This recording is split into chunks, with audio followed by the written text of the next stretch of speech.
Hello दोस्तों, तो आप सबका स्वागत है जेजे के ब्रो के इस चैनल पे। तो आज हम देखने वाले हैं सोलो लेवलिंग के एपिसोड नंबर 5 को। तो मेरे पिछले वीडियो में एक बंदे ने कमेंट करा था कि भाई 2 वीडियो एटलीस्ट साथ में अपलोड करो ना। तो भाई अगर तुमने मेरे 20 लाइक्स भी कर दिए ना तो मैं उसी दिन 2 वीडियो साथ में अपलोड कर दूंगा। तो सबसे पहले हम एपिसोड 4 की थोड़ी सी रिकैप कर लेते हैं। तो उस एपिसोड में हमने देखा था कि जिन्वो एक अटैक फोर्स के साथ एक टेंजन के अंदर चले जाते और उस टेंजन के अंदर जाते हुए सारे हंटर बाकी के सारे मॉन्स्टर्स को बड़े आसानी से मार देते। और उस एपिसोड के एंड में हमें उस ग्रुप के लीडर को दिखाया जाता है जिसमें से कि बहुत सारी ईविल शक्तियां बाहर आ रही होती है जिनको जिन्वो बहुत ही आसानी से एब्जॉर्व कर लेता है। और एपिसोड 5 की स्टार्टिंग में हमें जिन्वो को दिखाया जाता है जिसको कि उस ग्रुप के लीडर पे थोड़ा सा शक हो गया होता है और वो समीर जादे को कह रहा होता है कि तुम थोड़ा सा यहाँ पे सतर्क होकर रहना। और यहाँ पे जिन्वो एक चीज एनालाइज कर रहा होता है कि जितने ही हाई रैंक के डेंजन होते हैं वो उतने ही ज्यादा घुमावदार भी होते हैं और उस डेंजन में उतने ही रास्ते भी होते हैं जिसके वजह से कि उस डेंजन में बहुत ही कम लड़ाइयाँ होती।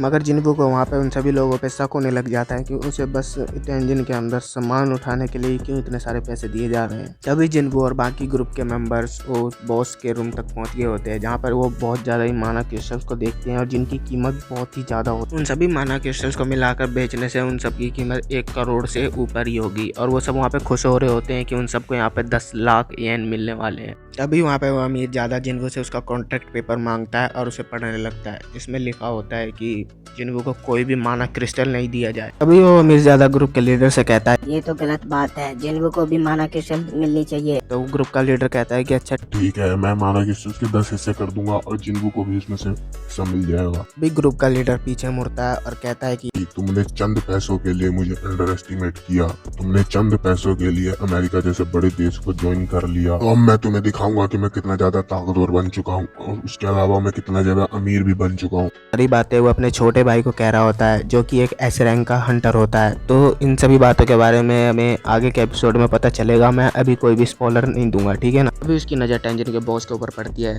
जो कि उसे एनालाइज करने लगता है कि ये इतना बड़ा है तो ये बहुत ही ज़्यादा ताकतवर होगा। तभी वो ग्रुप का लीडर बहाने बनाने लगता है कि हम तो माना क्रिस्टल्स को बाहर निकालने के लिए कोई सामान ही नहीं लेके आए हैं तो हम उसके बिना माना क्रिस्टल्स को कैसे बाहर निकालेंगे। तभी वो ग्रुप का लीडर जिन्वो और अमीरजादे से कह रहा होता है कि क्या तुम लोग यहाँ पर रुक के निगरानी कर सकते हो, तब तक हम बाहर जाके कुछ सामान ले आते हैं। वो दोनों यहाँ पे मना कर देते हैं लेकिन फिर भी वो उन्हें कन्विंस कर लेता है कि वो बॉस के उठने से पहले ही वापस आ जाएगा। जिसके बाद वो अपने बाकी के ग्रुप के मेंबर के साथ टेंजन के बाहर चले जाता है। फिर जिन्वो के सेंसर उसे बता रहे होते हैं कि यहाँ पे कुछ गड़बड़ है और छिपकलियों से बच के रहो। बस उतनी ही देर में वो बॉस का लीडर उस रास्ते को ब्लॉक कर देता है। तो यहाँ पे हमें मिस्टर किम की एक बात दिखाई जाती है जहाँ पे वो जिन्वो को वो छिपकलियों के बारे में बता रहे होते हैं। वो बोल रहे होते हैं कि अगर तुम ताकतवर हो तो तुम्हारे पीछे पीछे घूमेंगी और अगर तुम कमजोर हो तो जैसे छिपकली अपनी पूंछ को पीछे छोड़ देती है, तुम्हारे ग्रुप के मेंबर भी तुम्हें पीछे छोड़ देंगे। अभी हमें यहाँ पे प्रेजेंट का सीन दिखाया जाता है जहाँ पे कि अमीरजादा जिन्वो से बोल रहा होता है लोगों ने हमें धोखा दिया, हमने उस पर कैसे विश्वास कर लिया, वो लोग बहुत ही ज्यादा बुरे हैं। तभी हमें उधर अटैक फोर्स के सीन दिखाया जाता है जो कि बड़ी आसानी से टेंजन से बाहर आ रहे होते हैं और वो आपस में बात कर रहे होते हैं। क्या हमने सही किया?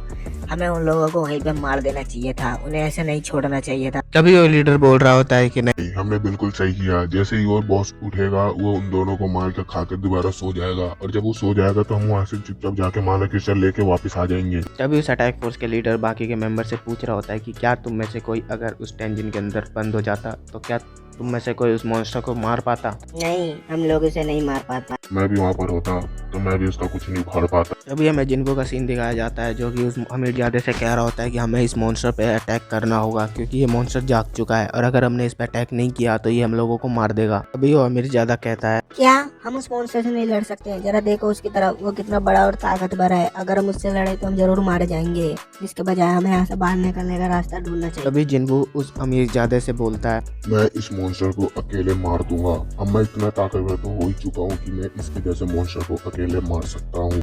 तभी जिन्वो अपने टैगर को बाहर निकाल लेता है और उस बॉस पे बार बार अटैक करने लगता है। जिन्वो उस पर लगातार बार बार खतरनाक अटैक्स कर रहा होता है। तभी वो अमीरजादा जिन्वो को ऐसे देख के बहुत ही ज्यादा चौंक रहा होता है। क्या ये सच में एक ई रैंक का हंटर है? ये एक ई रैंक का हंटर नहीं हो सकता है, ये तो बहुत ही ज्यादा ताकतवर है। और वो यहाँ पे सोच रहा होता है कि ये पक्का ये एक फॉल्स रैंक का हंटर होगा और फॉल्स रैंक के हंटर वो होते हैं जो कि ह्यूमिलेशन के टाइम पर अपनी एबिलिटी को छुपा लेते हैं जिसकी वजह से वो उनकी रैंक गलत आती है।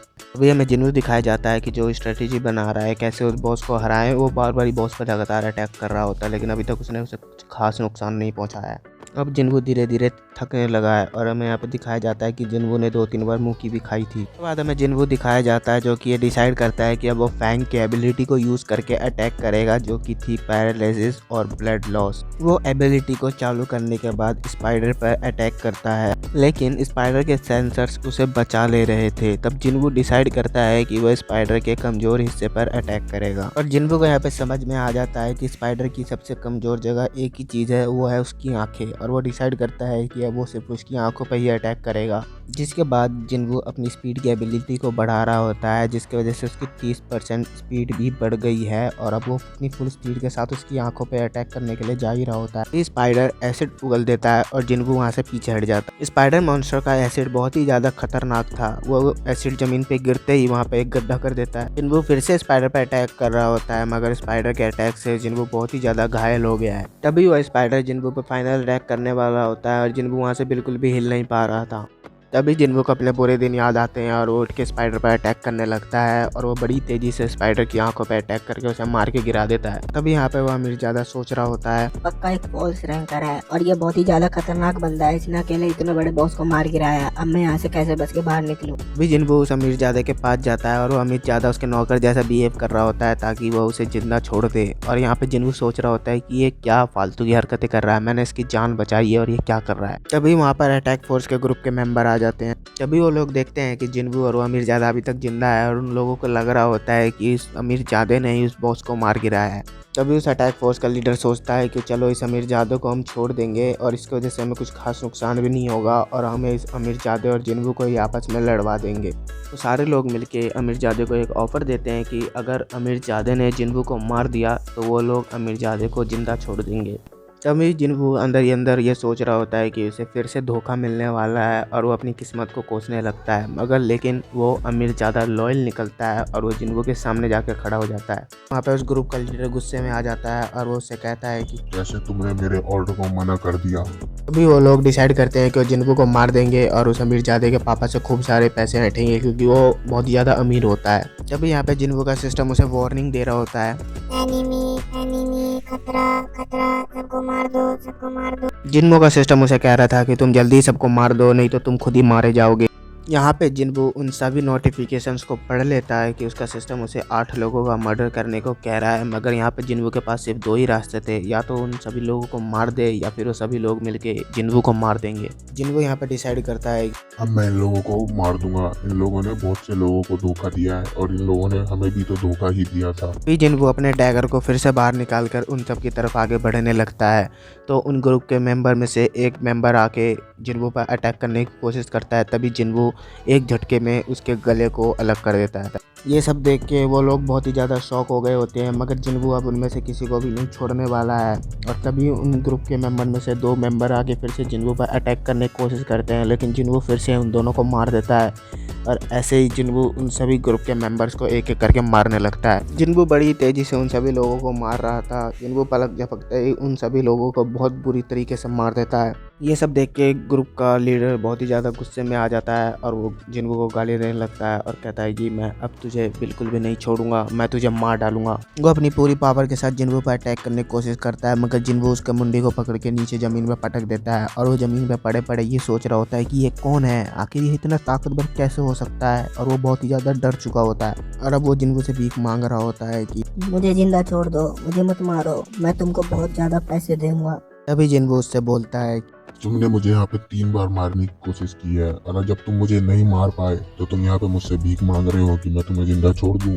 वो लीडर यहाँ पे बार बार जिन्वू से माफ़ी मांग रहा होता है, मगर जिन्वू उसके गले को पकड़ के उठा लेता है और अपने डैगर से एक ही बार में उसके गले को अलग कर देता है। जिन्वू के इस खतरनाक रूप को देखकर वो अमीरजादा और भी डर चुका होता है। तभी हमें यहाँ पर एक ऐसे रैंक कैरेक्टर का सीन दिखाया जाता है जो कि उस लीडर का छोटा भाई होता है और जिसको वो लीडर एपिसोड के स्टार्टिंग में ताने भी मार रहा होता है। वो अपने आप से ही बोल रहा होता है, मुझे इतना बुरा क्यों लग रहा है, मेरी आंखें इतनी नम क्यों है, क्या मैंने कोई बुरा सपना देखा है।